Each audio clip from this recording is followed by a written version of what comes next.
Good morning. It's Wednesday, April the 29th, and this is Wisdom for Your Week. James wrote that even though the tongue is one of the smallest parts of the body, it can be the hardest to control. How many of us have found that to be true? All of us have sometimes talked our way into trouble.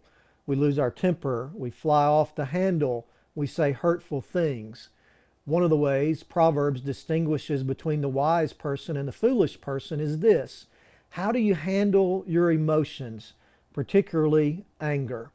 And this distinction between wise and foolish is never clearer than in Proverbs 29, verse 11.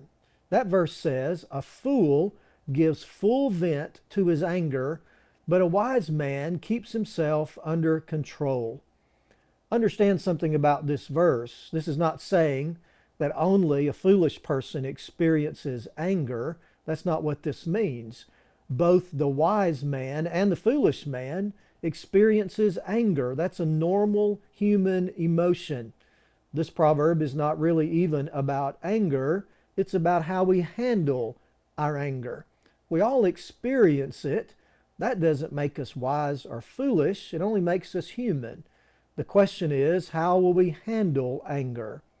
Will we control our anger, or will our anger control us? If we control it, Proverbs says, we are wise. If not, then we're foolish.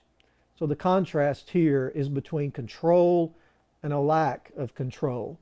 And I can't think of a single instance where a lack of control is a wise thing. I really can't. How many times have you vented your anger?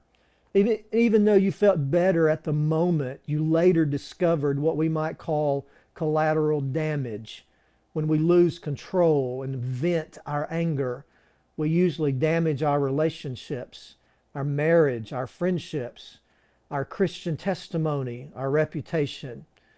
How many of us have seen someone lose it in public, at a ball game, or maybe in line at a drive-through?